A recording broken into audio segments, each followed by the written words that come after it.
सफर में है, रिश्तों के भंवर में है। जीवन ये सफर में है, रिश्तों के भंवर में है। सांस भी है डूबी सी एक गम की लहर में है।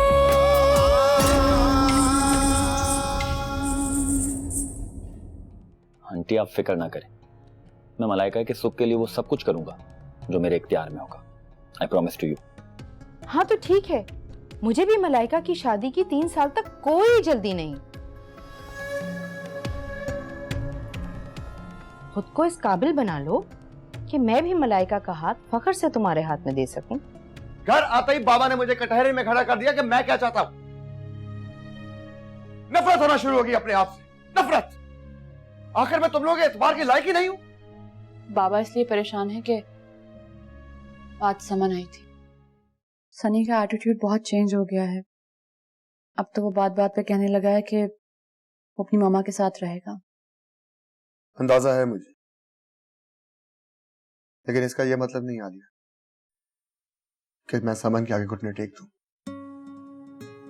शायद वो अपनी गलतियों का अजाला करना चाहती है।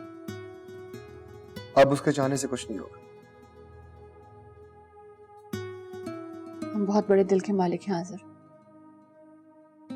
लेकिन फिर भी हम में इतना हौसला नहीं है कि आपको किसी और का हो जाने दें।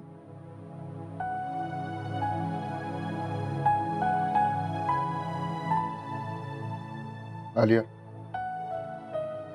अगर तुम में इतना हौसला नहीं है तो इतना हौसला मुझ में भी नहीं कि मैं एक बार फिर तुम्हारा दिल तोड़ दूं। मैंने जिंदगी में वो सुख समन से मोहब्बत करके नहीं पाया जो तुम्हारी मोहब्बत हासिल करके पाया। लेकिन हम सनी को इग्नोर तो नहीं कर सकते ना। उसे समन का साथ चाहिए। इसीलिए मैंने सनी को समन से मिलने की इजाजत दी, लेकिन वो इस चीज का गलत फायदा उठाने का सोच रही। आज़र जो भी फैसला कीजिएगा ये जरूर सोचिएगा कि सनी की लाइफ मुतासर ना हो। मुझे कोई फैसला नहीं करना आलिया, बस अब मेरी जिंदगी में समन की कोई अहमियत नहीं।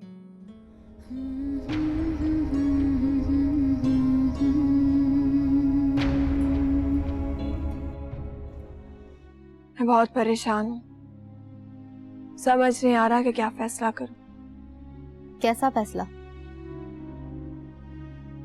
क्या कोई माँ अपनी बेटी की जिंदगी बर्बाद कर सकती है?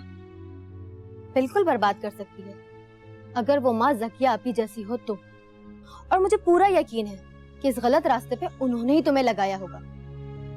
दौलत की हवस की घुट्टी जब इंसान के अंदर पड़ी होती है ना, तो ये नासूर सारी जिंदगी उसकी जान नहीं छोड़ता। क्या मतलब? मतलब ये कि तुम्हारी मम्मा ने तुम्हारे पापा से शादी सिर्फ दौलत के लिए की थी, लेकिन शहराजी हाउस से जब मोहसिन भाई को कुछ नहीं मिला तो तुम्हारी मम्मा ने उनकी जिंदगी अजाब बना दी। वो इज्जतदार इंसान थे, शर्म से वापस भी नहीं पलटे। जिन माँ बाप का दिल दुखा कर आए थे, किस मुंह से उनके पास वापस जाते? मगर मामा ने तो हमेशा यही कहा कि ये सब लोग हमारे दुश्मन हैं। इसलिए कि तुम्हारी मम्मा को बतौर बहू इन लोगों ने तस्लीम ही नहीं किया था।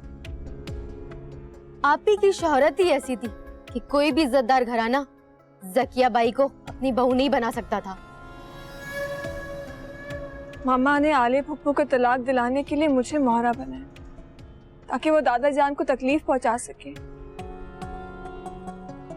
उन्होंने मुझे इस घर में भेजा ताकि मैं इन घर वालों के दिलों में जगह बना सकूं और अपना हक हासिल कर सकूं। वापस चली जाओ मलाइका। अगर तुम ये चाहती हो कि तुम्हारी माँ ने इन लोगों से जो बद्दुआएं ली हैं तुम्हारे हिस्से में ना आए, तो वापस चली जाओ। मेरी माँ ने मेरे साथ वो किया है जो कोई माँ अपनी औलाद के साथ नहीं कर सकती। उन्होंने मुझसे मेरी मोहब्बत छीनी है। तुम जैन की बात कर रही हो? आप जैन को कैसे जानती हैं? बताया था तुम्हारी माँ ने उसके बारे में। उन्होंने तुम्हारे सेल फोन से उसके सारे नंबर चेंज कर दिए थे और तुम ये बात आज तक नहीं जान पाई। आप ही ने जैन के आगे शर्त रखी थी, अगर उसने तुमसे कोई राब्ता रखा तो वो तुम्हारी शादी नहीं होने देंगी। मैं तो हमेशा यही समझती हूँ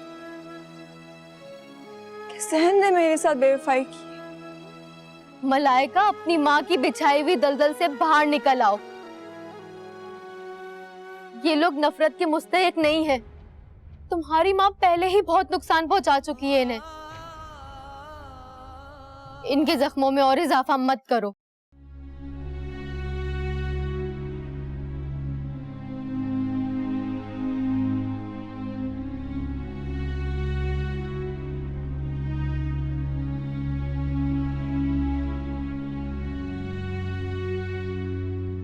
मलाइका का घर तुम्हें मिला या नहीं?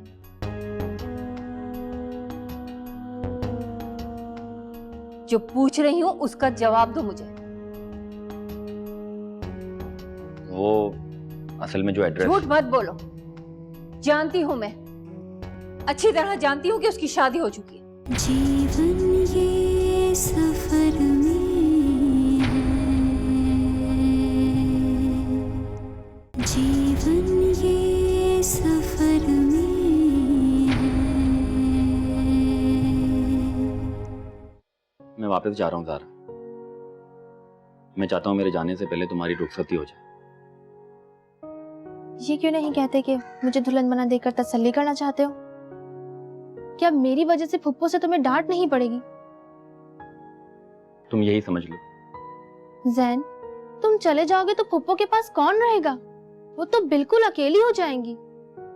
उनके पास मैं अभी किसी को मुस्तकिल छोड़कर जाऊंगा, फिर जल्दी उन्हें अपने पास बुला लूंगा। जैन, फुप्पो ने उन लोगों को हाँ कर दी है और 6 महीने के अंदर वो लोग शादी करना चाहते हैं। 6 महीने में? मैं दोबारा आ जाऊंगा तुम्हारी शादी के लिए। जैन, फुप्पो को जाने की वजह क्या बताओगे?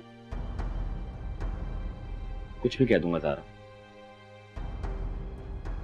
क्या सारी उम्र मलाइका की बेवफाई को इस तरह सीने में रोक बना के पालोगे?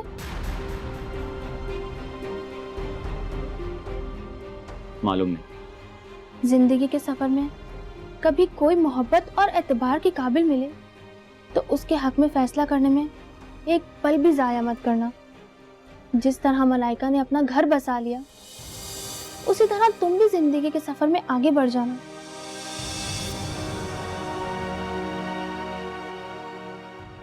मैं अगर मलाइका की जगह किसी और को दे सकता होता तो तुमसे बेहतर कौन था ज़ारा? नहीं जैन, ये तो नसीब की बात होती है।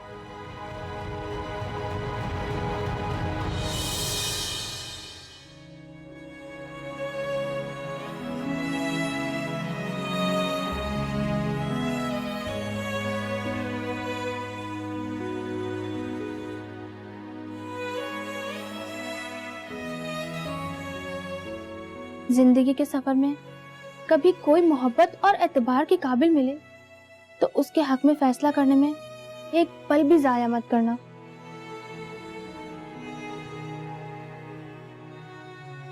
जिस तरह मलाइका ने अपना घर बसा लिया, उसी तरह तुम भी जिंदगी के सफर में आगे बढ़ जाना।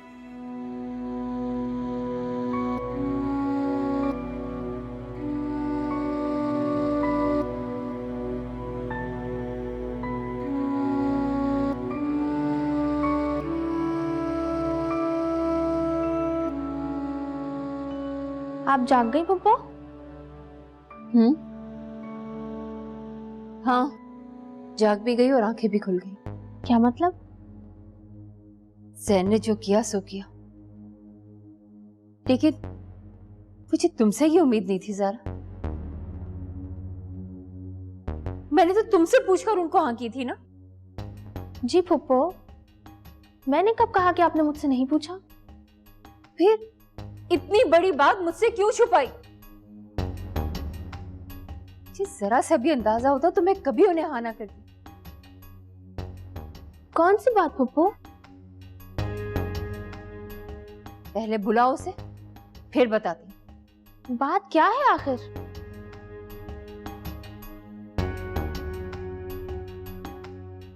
क्या हुआ है? मलाइका का घर तुम्हें मिला या नहीं? जो पूछ रही हूं उसका जवाब दो मुझे। वो असल में जो एड्रेस। झूठ मत बोलो, जानती हूं मैं, अच्छी तरह जानती हूं कि उसकी शादी हो चुकी है।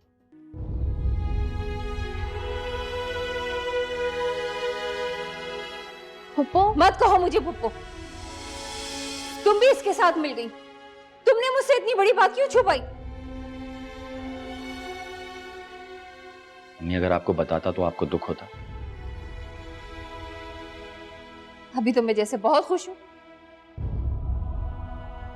तुमने मुझसे ये बात सिर्फ इसलिए छुपाई ताकि मैं तुम्हें ये ताना ना दूं कि ये है तुम्हारी मोहब्बत जिसने तुम्हारी परवाह नहीं की और शादी कर ली।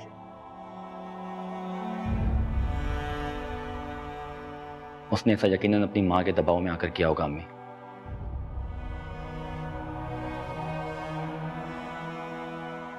उसने तो अपनी माँ के दबाव में आके शादी कर ली और तुम्हारे लिए अपनी माँ की बात की भी अहमियत नहीं।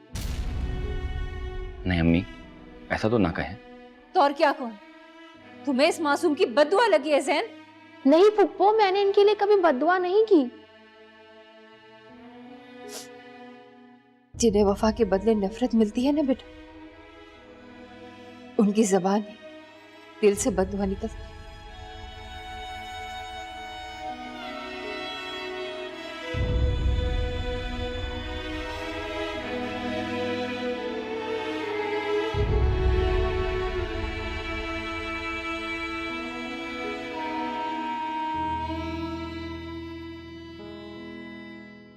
फुप्पो, उसने आपको इसलिए नहीं बताया फुप्पो कि आपको दुख होगा। तो क्या अभी मैं बहुत खुश हूं उसे यूं हवा में बिखरे पत्तों की तरह ख्वार होता देख? रोए तो नहीं फुप्पो? कैसे ना रो? एक ही तो बेटा है मेरा, लेकिन ना तो उसे अपने मुस्तकबिल की कोई परवाह, ना ही अपनी जिंदगी की। सिर्फ एक उस लड़की की खातिर जिसने उसे बेवफाई के अलावा और कुछ नहीं दिया। फुप्पो, ज़ैन वापस जाने का सोच रहा है।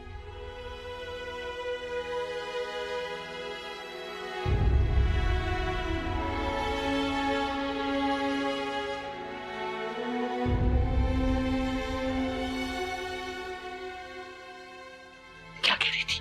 बस मुझे लंच पे बुला रही थी। अच्छा, मुझे लगता है कि कोई बहुत जरूरी काम पड़ गया इसको मुझसे। इससे बेहतर मौका और कोई नहीं मिलेगा। तुम मलाइका का पता लगाओ, ये सबसे अच्छा बहाना है, और उसका काम भी कर दो। ठीक है, मुझे किसी भी कीमत पे मलाइका का पता चाहिए। जीवन ये सफर में है, जीवन ये सफर में है, जीवन ये सफर में है। तुम ज़ैन की बात कर रही हो? बताया था तुम्हारी माँ ने उसके बारे में। उन्होंने तुम्हारे सेल फोन से उसके सारे नंबर चेंज कर दिए थे, और तुम ये बात आज तक नहीं जान पाई। आप ही ने ज़ैन के आगे शर्त रखी थी, अगर उसने तुमसे कोई राब्ता रखा तो वो तुम्हारी शादी नहीं होने देंगी।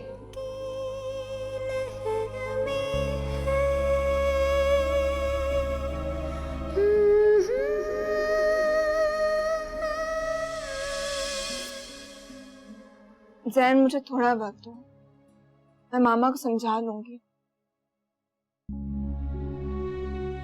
नहीं मलाइका, वो मोहब्बत की दलीलों से मानने वालों में से नहीं है।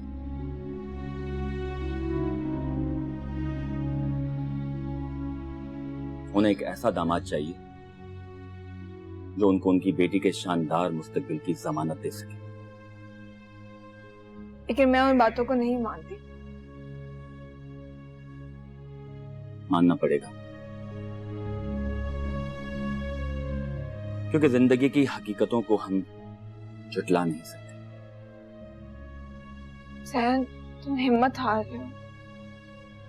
नहीं, मैं हिम्मत नहीं हार रहा हूं, बल्कि खुद में हिम्मत पैदा कर रहा हूं। तुम्हारे बगैर नहीं जी सकती। मैं भी तुम्हारे बगैर जीने का तस्वर भी नहीं कर सकता, लेकिन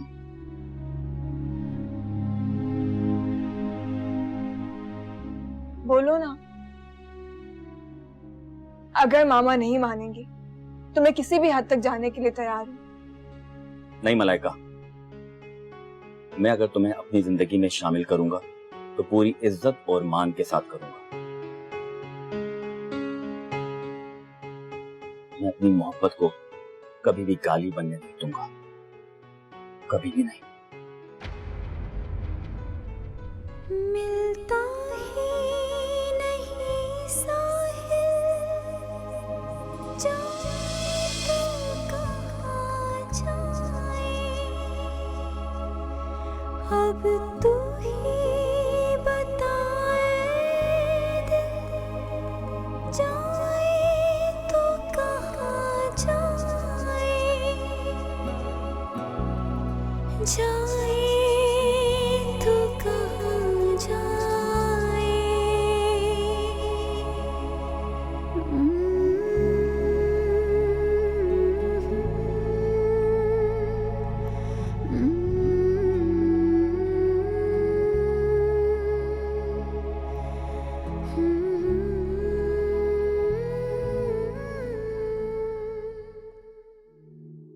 मलाइका और उसकी मां ने मेरा दिल ऐसा मुट्ठी में लिया कि मैं तो सोचने और समझने की सलाहियत ही खो बैठा। ऐसा ही होता है, बड़े बड़े शरीफ लोग शराफत भूल जाते हैं जफर भाई। अरे ये किसका फोन आ गया? हुई हुस्ना का फोन आ रहा है। हुस्ना का, चुप रही चुप रही। हेलो हुस्ना भाई, आज मेरी याद कैसे आई? कहाँ हैं आप? आप? अरे फिर से मेरी इज्जत अफजाई, लगता है मेरे से काम पड़ गया कोई। मेरी तरफ आ सकते हैं आप, बल्कि ऐसा करें यहाँ आ जाएं, लंच इकट्ठा करेंगे। लंच? सोच लो, कभी तो तुम ये कहती थी कि मेरे घर में पाव नहीं रखना, अब कह रही हो कि लंच करते हैं। आप जाने भी दें, मैं खुद बुला रही हूँ तो फिर जाने का क्यों कहूंगी? अच्छा अच्छा, आता हूँ। ठीक है, अल्लाह।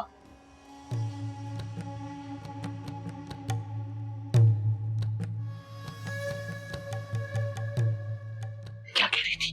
बस मुझे लंच पे बुला रही थी। अच्छा, मुझे लगता है कि कोई बहुत जरूरी काम पड़ गया इसको मुझसे। इससे बेहतर मौका और कोई नहीं मिलेगा। तुम मलाइका का पता लगाओ, ये सबसे अच्छा बहाना है, और उसका काम भी कर दो। ठीक है, मुझे किसी भी कीमत पे मलाइका का पता चाहिए। बिल्कुल मिलेगा, बिल्कुल मिलेगा। मेरी बात सुनो, लंच का इंतजाम तो हो गया, अब डिनर का भी कर दो। बहुत ही खबीस इंसान हो तुम। बस शुक्र है अल्लाह का। काम हो जाना चाहिए। हाँ, काम तो हो जाएगा। नहीं छोड़ूंगा, छोड़ना नहीं। हाँ, जाओ।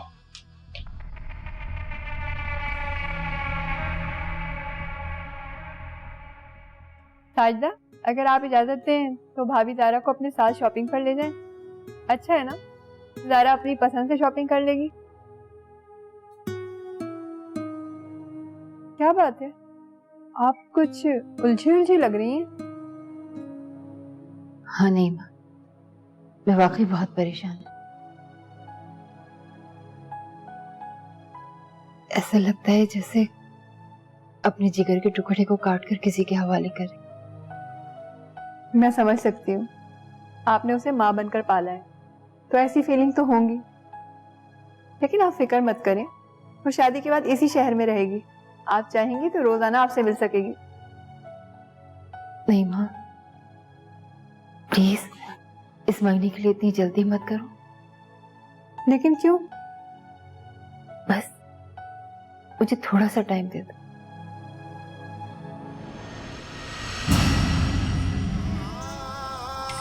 तुझे क्यों नहीं मारूंगा? मैं तुझे जान से मार दूंगा। अगर मैं तुम्हारी खातिर जफर अली को मार सकता हूँ तो अपनी खातिर मैं तुम्हें भी मार सकता हूँ। तो तुमने कौन सा जुर्म किया? मैं आपसे मोहब्बत नहीं करती। आज तक मैंने आपको जो कुछ कहा वो सब झूठ था। स्टॉप इट मलाइका, पागल हो गई हो क्या? भी है डूबी सी